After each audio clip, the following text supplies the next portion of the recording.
Hello, this is Mrs. McKinley. I've missed you guys, but I wanted to talk to you today about the staff and learning to name the notes on the staff. That's how you read music. You know what notes that you're going to play is that you see them where they are on the staff. This is a staff. You can tell it's a staff because it has 1, 2, 3, 4, 5 lines and 1, 2, 3, 4 spaces. Now before we move on, I just want to tell you, if you hear any noises, it's because I just let the dogs in and they're acting kind of strange. And you might hear a meow every once in a while. That's my cat. So, again, a staff is made up of 1, 2, 3, 4, 5 lines and 1, 2, 3, 4 spaces. How do you know what note is what? Well, first you must determine whether that note is on a space or whether it is on a line. If it's on a space, you're going to see that there's a line above it and a line below it. If you see that it's on a line, you're going to see a line going right through it.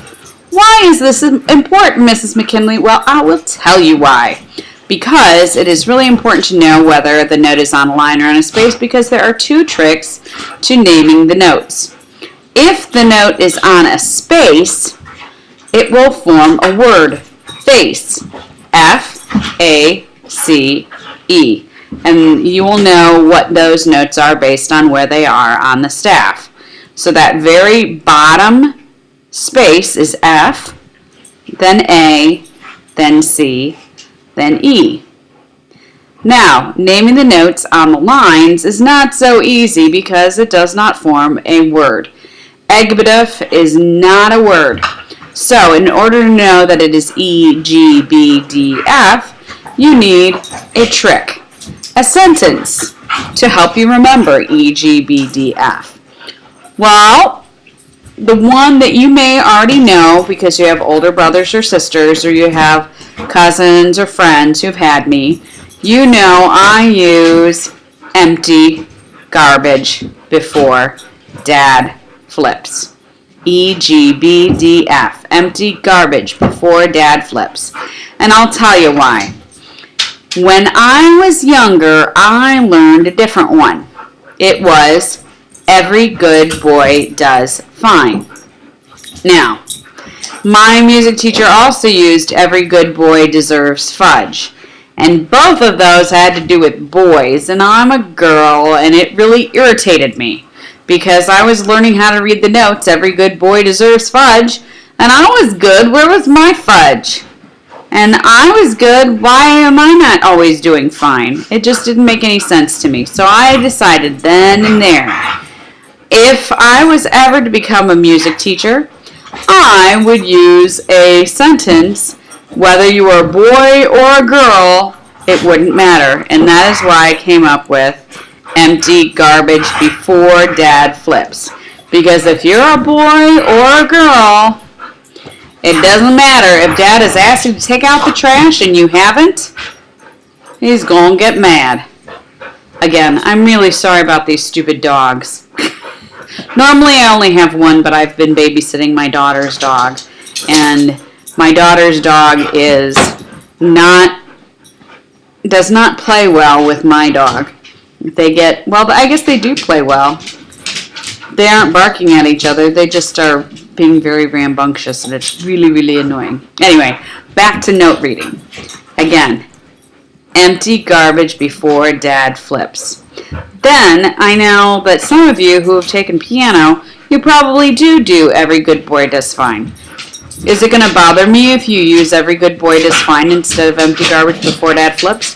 No, I don't really care. As long as you know that E, G, B, D, F are the notes on the lines, I don't really care. I know some of you may know a different one. Elephants got big dirty feet. Perhaps you know this one. Even George Bush drives fast. Again, I don't really mind. Whatever sentence works for you, even just so long as you get E, G, B, D, F, I'm good with it. Now, I have a son. He is 15. But back when he was 12, we were just chatting along, and he's been taking piano since he was like 4. So he's been around music all his life. And his mom is a weirdo music teacher, so you got that as well. And we were chatting about reading notes on the staff, and he came up with his own sentence that would go with E, G, B, D, F. Are you ready for it? Because it's kind of gross. Now remember, he was a 12-year-old boy, and 12-year-old boys are kind of gross. Here it goes. Enormous gorillas bring deadly farts. That's right, farts. He came up with the best word ever for F, which would be farts. Once again, I don't really care whatever you use as long as E, G, B, D, F.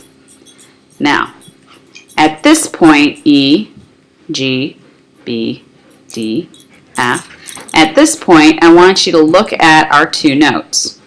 Remember, you look at the note first. Is it on a line or on a space? If it's on a space, it'll have a line going above it or a line below it. F, A, C, E are the spaces. So once again, F, A, C, E. What space is that note on? It's on F. So that note happens to be an F. Then looking at this note right here, notice there's a line going right through it, which means that it is on a space. And if you can remember this, empty garbage before Dad flips, that note happened to be on the G line. Now, at this point, Mrs. Huff is going to come around and give you all green notes. And if you probably wondered when you came in, what was that black felt thing going on at the front of the room? Well, that black felt thing happens to be the staff. And what's going to happen is Mrs. Huff is going to give you a note. On one side it's blank, but on the other side it has a letter. And what I want you to do is take that note that she gives you and put it on the staff, remembering our 2 tricks. So for instance, if she gives you an A, is there an A in the word face? Why, yes, there is. F-A-C-E. Is there an A in empty garbage before Dad flips? Why, no. No, there's not. So that note must be on a space. So what you'll do is you'll go and you'll count from the bottom, F-A-C-E. And you'll put that letter right on the A space. Okay? Now, there happens to be 2 letters that could be on a line or on a space. I don't really care which one you choose, just so long as it's on the correct line or space. Now, have a great day, and I'm hoping to see you soon. Bye.